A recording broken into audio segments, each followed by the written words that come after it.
Bien le bonjour chez vous, téléspectateurs de Business 24 Africa, et bienvenue à votre émission Business Matin spécial Bourse. Voilà, comme d'habitude, nous sommes avec notre consultant maison, la personne de l'Audamas, qui va nous faire le point des marchés financiers pour la semaine écoulée. Voilà, je rappelle que M. l'Audamas est spécialiste des marchés financiers et c'est avec lui que nous allons avoir beaucoup d'informations tout à l'heure, juste après ce qui suit. Restez avec nous.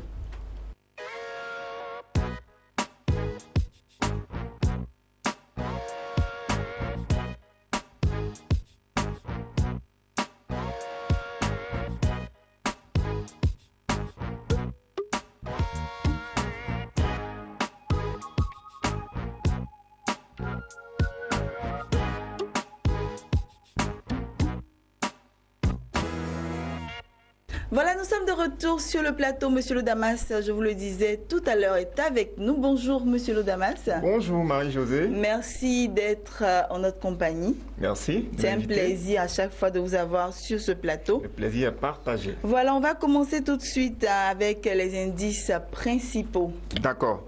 Au niveau des indices principaux, on retiendra que le BRVM10 est passé de 252,21 à 251,31 points, soit une baisse hebdomadaire de 0,36%.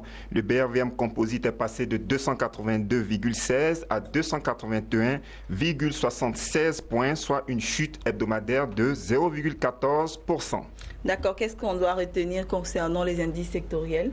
Alors, au niveau des indices sectoriels, il faut noter que le BRVM Industrie a baissé de 1,11%, le BRVM Service Public a amélioré sa performance de 1,16%, le BRVM Finance a trébuché de 0,33%, le BRVM Transport a baissé de 2,69%, le BRVM Agriculture a régressé de 0,13%, le BRVM Distribution a trébuché de 3,15% et le BRVM Haute Secteur a baissé de 14,43%. Voilà, on poursuit avec les grandes variations. On va parler de la plus forte hausse et de la plus forte baisse.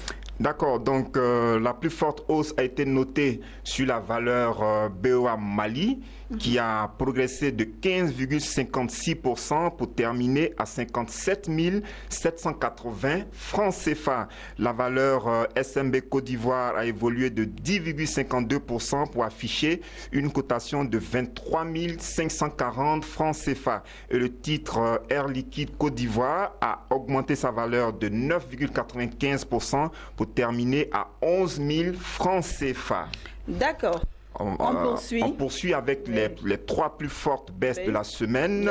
Donc on a tout d'abord le titre CETAO Côte d'Ivoire qui a clôturé à 28 240 francs CFA, soit une baisse hebdomadaire de 14,42%. La valeur Nestlé Côte d'Ivoire a baissé de 11,56% en affichant une cotation de 53 5 francs CFA. Et le titre Vivo Énergie Côte d'Ivoire qui a enregistré une baisse de 10,43% en affichant donc une valeur de 2405 francs CFA.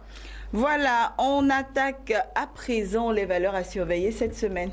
D'accord. Cette semaine, deux valeurs essentielles à surveiller. Tout d'abord, la valeur Onatel Burkina qui, je le rappelle, en termes de performance hebdomadaire, est passé de 10 000 à 10 905 francs CFA, soit une hausse hebdomadaire de 9,05%. Et quand nous prenons pour repère la fin de l'année 2016, on constate que le titre Onatel Burkina Faso enregistre actuellement une chute de 9,13%. Alors, pourquoi est-ce qu'il faut surveiller la valeur Onatel Burkina de très près? Tout simplement parce que il y a eu une décision importante qui a été prise au niveau du Burkina Faso au sorti du Conseil des ministres qui s'est tenu le 1er février dernier. Le gouvernement du Burkina Faso a intimé l'ordre en griffe, donc a instruit le ministre de l'économie et des finances pour qu'il puisse prendre toutes les dispositions utiles afin que l'entreprise Onatel du Burkina Faso donc puisse s'acquitter de certaines taxes qu'elle doit payer vis-à-vis du trésor public burkinabé. En fait, il y a un litige qui oppose actuellement l'entreprise Onatel à l'administration douanière burkinabé et le préjudice est évalué en milliards de francs CFA. D'accord. Et donc, l'État du Burkina, pour ne pas dire le gouvernement burkinabé, donc souhaite qu'Onatel puisse très rapidement s'acquitter de cette taxe. Tout à fait. Il risque même d'avoir des pénalités. Donc, cela se chiffre en milliards de francs CFA. Et donc, c'est une nouvelle que les dirigeants de l'entreprise Onatel sont donc en train de gérer actuellement. Donc, au-delà du litige qui oppose cette entreprise à l'administration douanière burkinabé, on a pu constater également que l'entreprise Onatel Burkina a rendu public c'est les résultats de l'exercice 2016. D'accord, et comment ça se présente? Donc, on constate que cette entreprise-là, qui est le leader de la télécommunication au Burkina Faso, est sortie, j'ai envie de dire, a terminé l'année 2016 avec un chiffre d'affaires évalué à 147,4 milliards de francs CFA, soit une hausse annuelle de 9%. Le résultat d'exploitation est évalué à 40,7 milliards de francs CFA, soit une progression annuelle de 6%. Le résultat des activités ordinaires a été de 37,02 milliards de francs CFA, ce qui représente une progression aussi de 2%. Et le résultat net, c'est-à-dire le bénéfice affiché par l'entreprise Onatel au terme de l'exercice 2016 est passé de 25,2 milliards en 2015 à 24,04 milliards à fin 2016, ce qui représente une baisse de 5%. D'accord. Et j'enchaîne avec le projet de dividendes, c'est-à-dire au titre de l'exercice 2015, l'entreprise Onatel Burkina a distribué un montant de 744 francs CFA par action comme dividende brut. Et pour l'exercice 2016, les autorités, les dirigeants donc de l'entreprise Onatel ont l'intention de distribuer un montant de 707,5 francs CFA par action comme dividende brut. Et quand vous faites le rapport, vous constatez que le montant du dividende qui sera servi aux actionnaires a baissé de 4,91%. On est passé de 744 à 707,5 francs CFA par action. Donc c'est une baisse évaluée donc à hauteur de 4,91%. D'accord. Donc les états financiers sont positifs d'une certaine façon quand on se fie au chiffre d'affaires, mais quand on prête beaucoup plus attention aux résultats nets, on constate qu'il y a une baisse de performance et que le bénéfice réalisé par cette entreprise-là est en chute de 5%. D'accord. Alors, il va falloir donc suivre de très près l'évolution du litige qu'il y a entre l'entreprise Onatel et l'administration douanière burkinabé, parce que nous pensons que si en 2017, la société Onatel paye effectivement cette taxe, paye également les pénalités, il est fort probable que cette entreprise ait des problèmes de trésorerie au cours de l'année 2017. Parce que ce sera certainement des décaissements très importants, évalués en termes de milliards. Donc si l'entreprise doit décaisser des milliards au cours de l'exercice 2017, cela peut plus ou moins plomber la trésorerie de Onatel Burkina. Alors, est-ce que finalement elle va payer cette taxe? Est-ce que finalement un compromis sera trouvé entre l'administration douanière et l'entreprise Onatel? C'est pourquoi nous encourageons tous les investisseurs à suivre de très près ce feuilleton qui oppose l'entreprise Onatel à l'administration douanière burkinabé. Alors, les états financiers 2016 de cette entreprise ont été rendus publics. Il va falloir donc prêter vraiment attention à l'évolution de la trajectoire boursière de cette entreprise, parce qu'en pareille circonstance, c'est-à-dire lorsqu'on publie les états financiers de l'exercice précédent, le marché réagit automatiquement. Donc, comment est-ce que le marché va réagir dans les jours à venir? Nous invitons donc tous les investisseurs à prêter attention à la valeur Onatel Burkina. D'accord, on poursuit. Deuxième valeur à surveiller de très près, le titre BOA Mali, qui est passé de 50 000 à 57 780 francs CFA, soit une hausse hebdomadaire de 15,6%. Et en prenant pour repère la fin de l'année 2016, on remarque que la valeur BOA Mali affiche actuellement un taux de croissance de 44,45%, ce qui est un taux vraiment extraordinaire.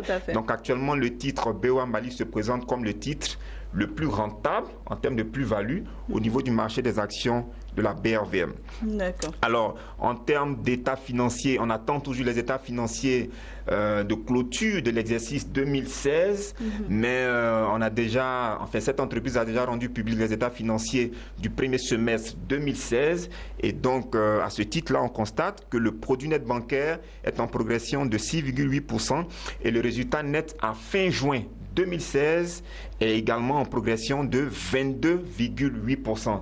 Donc le premier semestre 2016 pour cette entreprise BOA Mali a été très intéressant. On attend donc de voir comment est-ce que cette entreprise a terminé l'année 2016. Alors, en termes de... Est-ce qu'il faut prendre des positions sur BOA Mali? Est-ce qu'il faut rester à l'écart? Est-ce qu'il faut, je ne sais pas, quelle attitude tenir vis-à-vis de l'évolution de cette valeur bancaire? Nous pensons qu'il va falloir faire très attention à la zone stratégique des 50%. Parce que comme je le disais tout à l'heure, cette valeur enregistre actuellement une hausse de 44,45%. Donc, vous voyez qu'on n'est pas trop loin de la zone stratégique des 50%. Et la zone stratégique des 50% correspond donc à une cotation de 60 000 francs CFA. Et donc, si la valeur BOA Mali, dans les jours qui viennent, atteint les 60 000 francs CFA, il est fort probable que certains spéculateurs cherchent donc à sortir du marché pour encaisser leur plus-value. Et donc, on pourrait assister à une éventuelle correction de cette valeur au niveau des 60 000. Donc, ce sont des prévisions. Il va falloir donc faire très attention. Le titre peut encore grimper. Le titre peut corriger à partir de 60 000. Et donc, nous invitons tous les investisseurs à prêter attention à la zone des 50% concernant donc cette valeur BOA Mali. C'est bien compris, M. Lodamas. On arrive maintenant à l'international.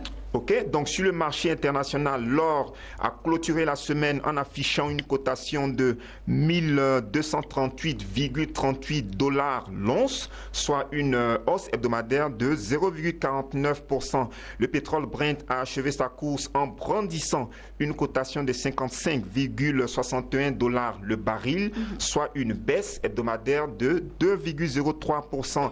On termine avec le pétrole WTI qui a clôturé avec une cotation de 53,19 $ le baril, soit une baisse hebdomadaire de 1,48%.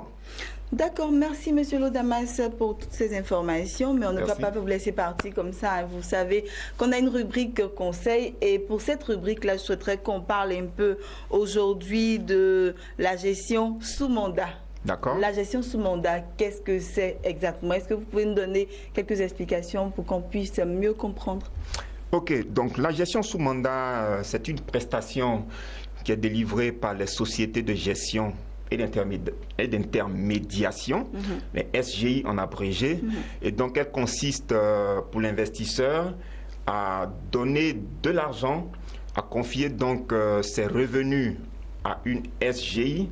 Et c'est la SGI qui a la responsabilité de faire fructifier ces revenus-là sur le marché de la bourse. D'accord. Donc, vous n'avez pas le temps. Vous avez peut-être, je vais prendre un cas concret pour que les téléspectateurs puissent réellement comprendre ce mécanisme-là. Donc, vous avez par exemple 3 millions de francs CFA. Vous voulez investir ces 3 millions au niveau du marché des actions de la BRVM. Vous prenez vos 3 millions. Vous ouvrez un compte titre dans une SGI et vous confiez ce montant-là à un gestionnaire de portefeuille qui aura la responsabilité de rentabiliser ce montant en investissant donc sur le marché des actions ou bien sur le marché des obligations de la BRVM. Donc le fait de lui donner ce mandat pour qu'il puisse rentabiliser les 3 millions, c'est ce qu'on appelle placer votre compte en gestion sous mandat. D'accord. Ok. Donc le fait que la SGI prend vos revenus et cherche à les fructifier sur le marché, la bourse, on dira donc que la SGI exécute un mandat de gestion. D'accord, donc c'est lui qui a cette, on va dire, cette latitude-là de, comment ça s'appelle, de faire des ordres, comment on dit, de passer les ordres, voilà. Okay. Merci pour le mot, de passer des ordres. C'est lui qui a la charge de tout faire, sans que vous ne soyez impliqué. Non, vous êtes impliqué d'une certaine façon parce que quand vous souscrivez à un contrat de gestion sous mandat, pour me répéter, c'est un contrat qui vous lie à votre SGI. D'accord. Donc, le gestionnaire de portefeuille va certainement discuter avec vous pour cerner votre profil en tant qu'investisseur, pour voir quels sont vos objectifs, quels sont les résultats que vous attendez au niveau du marché. Et en fonction de votre profil, en fonction de votre niveau de risque, en fonction de vos objectifs, etc., il va donc mettre en place une stratégie et il va exécuter cette stratégie-là pour que vos objectifs soient atteints. D'accord. Donc, c'est un mandat que vous lui donnez, c'est une autorisation que vous lui donnez afin qu'il puisse donc utiliser vos revenus et les rentabiliser sur le marché financier. D'accord, monsieur Odamas. Donc, vous êtes impliqué d'une certaine façon. D'accord, ok. Mais quelle est l'importance de donner mandat à un gestionnaire de portefeuille pour qu'il gère votre argent? On va dire ça comme ça. C'est quoi l'avantage? Alors, en termes d'avantages, on peut évoquer autour de 3 avantages comme ça. Le premier avantage, c'est quoi? C'est que vous confiez vos revenus à un professionnel du marché. D'accord. Les SGI ont l'agrément du Conseil régional de l'épargne publique et des marchés financiers. Donc, elles ont la pleine autorisation pour exercer ce genre de métier, ce genre de mission, je dirais. La SGI est équipée, elle a accès à certaines informations, elle est au contact direct du marché. Et donc, ce sont des professionnels qui vont suivre de votre compte. Ok, donc ça c'est déjà un premier avantage. Le second avantage, c'est que si vous confiez la gestion de votre portefeuille à un professionnel, le professionnel va chercher à réaliser une certaine performance. Donc il se fixe un objectif de rentabilité et il se dit que si il arrive à réaliser une belle performance avec votre argent, par exemple, à travers vous, il pourra encore avoir d'autres contrats de gestion sous mandat. Donc, il cherche à limiter au maximum vos pertes et à réaliser des gains très importants pour vous. Donc, si vous confiez votre portefeuille, si vous souscrivez à un contrat de gestion sous mandat, il est fort probable que vous arriviez donc à limiter vos pertes au niveau de vos investissements. Et le troisième avantage, c'est quoi? C'est que lorsque vous confiez votre portefeuille à une SGI pour l'exécution d'un contrat de gestion sous mandat, vous pouvez, vous, en tant qu'investisseur, vous consacrer à d'autres projets. Si vous n'avez, par exemple, si vous n'avez pas le temps de suivre l'évolution du marché, de contrôler votre portefeuille à tout moment, vous faites confiance à votre SGI, vous lui confiez donc vos revenus et vous avez le temps de suivre, par exemple, vos projets immobiliers, vos projets agricoles, de faire d'autres choses, de faire d'autres affaires, pendant que la SGI, elle s'occupe spécifiquement de vos projets. De faire fructifier votre argent. Exactement. Vous comprenez? D'accord. Voilà, donc voici quelques avantages. Il y en a d'autres également, mais voici quelques avantages qu'on peut mettre en avant en ce qui concerne D'accord, monsieur Odamas. À vous entendre parler, c'est très bien de confier son argent à un gestionnaire de portefeuille pour qu'il puisse gérer votre argent. Mais en toute chose, il y a le revers de la médaille, monsieur Odamas, vous savez. Donc, dites-nous un peu, c'est quoi les inconvénients? Bon, en termes d'inconvénients, on peut par exemple évoquer quelque chose, enfin certaines choses. La prestation de gestion sous mandat n'est pas gratuite.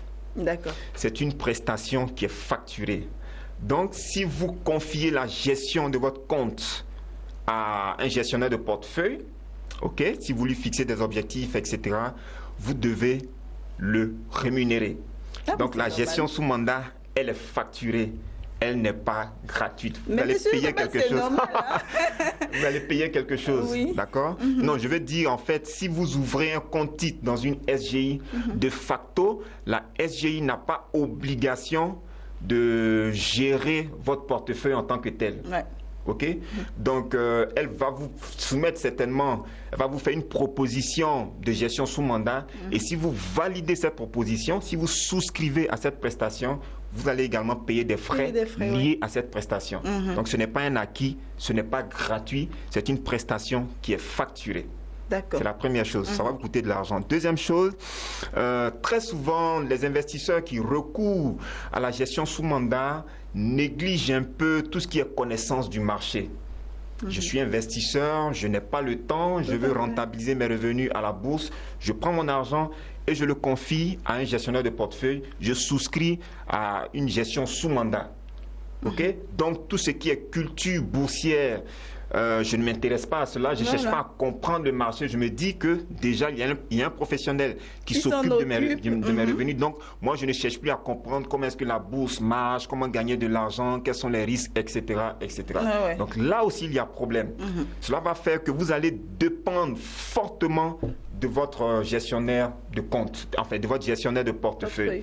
Or, ce sont des hommes qui gèrent le portefeuille. Ce sont des individus.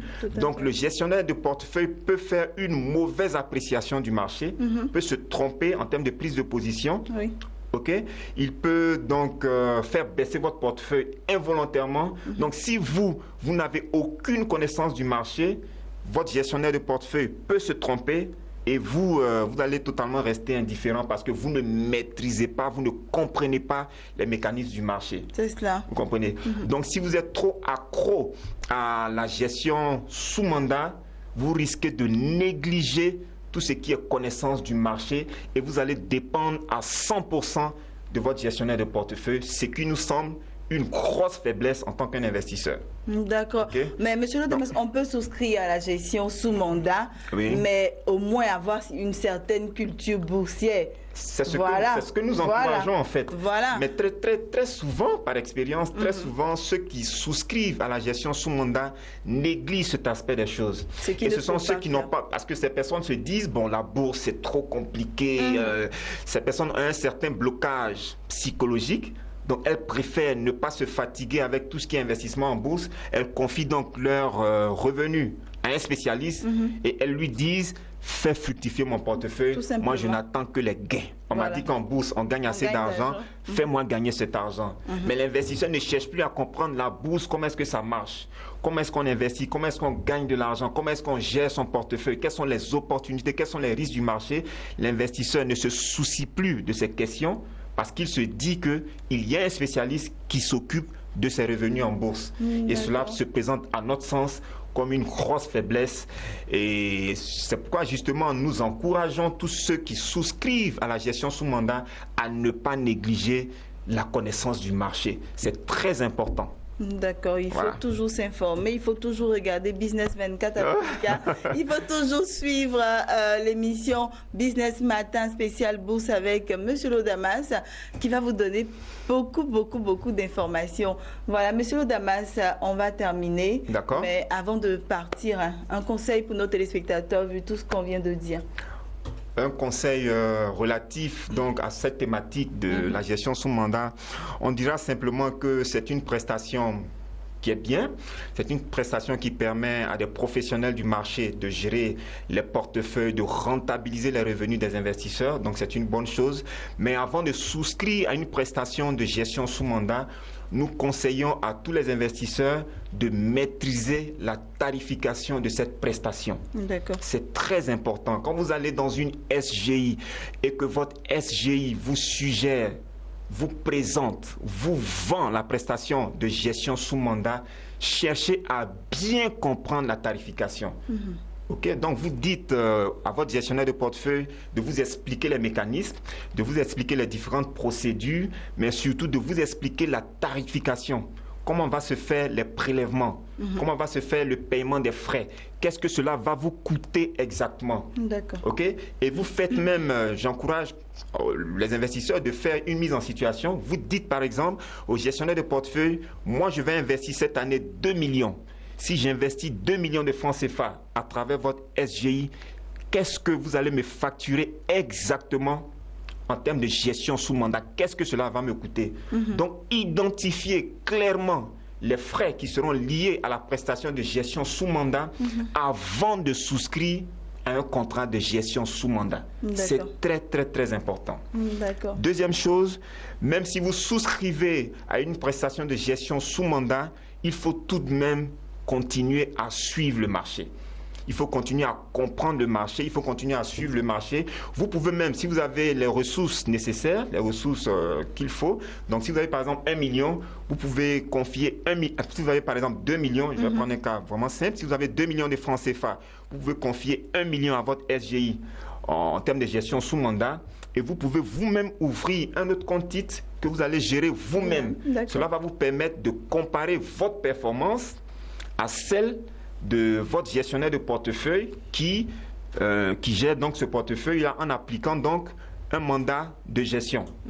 D'accord. Ok, donc cela donc va vous permettre de faire une certaine comparaison, mais surtout cela donc permettra à vous en tant qu'investisseur de toujours comprendre le marché et d'assurer un certain contrôle de votre gestionnaire de portefeuille qui applique le mandat de gestion. D'accord, monsieur Damas, ce que vous venez de dire m'amène à vous poser une autre question. Est-ce que lorsqu'on a souscrit à un contrat de gestion sous mandat, est-ce qu'on peut revenir après dire que bon, nous-mêmes on va gérer notre argent, donc c'est plus la peine? Non, vous risquez d'être pénalisé d'une certaine façon. Ah bon? Parce qu'il y a certainement dans le contrat une clause qui va dire que si en plein contrat vous souhaitez rompre par exemple le contrat, il y a peut-être des pénalités à payer. Mais généralement, pour éviter tout ce qui est conflit ou litige avec votre SGI, généralement la gestion, enfin le contrat est fixé dans le temps. Donc très souvent on parle de contrat annuel qui est renouvelable. D'accord. Ok. Donc pour éviter des histoires avec votre SGI, vous souscrivez au contrat, vous travaillez avec votre SGI pendant 1 an et au terme de l'année, vous faites le bilan en toute sérénité, en toute tranquillité. Qu'est-ce que ce contrat de gestion sous mandat m'a apporté? Est-ce que mes objectifs ont été atteints? Ok, donc vous faites une évaluation de cette prestation et vous voyez si ça vaut la peine de reconduire le contrat de gestion sous mandat. D'accord. Ok, c'est bien. Voilà. C'est ce que nous pouvons donner comme dernier conseil. Merci à vous, monsieur Lodamas. Merci d'être passé sur ce plateau. Merci. Voilà, je vous dis à très bientôt pour une autre émission. Merci, Marie. Voilà, chers téléspectateurs, c'est ici que nous mettons fin à cette émission. Business Matin, spécial bourse est terminé. Je vous donne rendez-vous pour une prochaine émission très bientôt.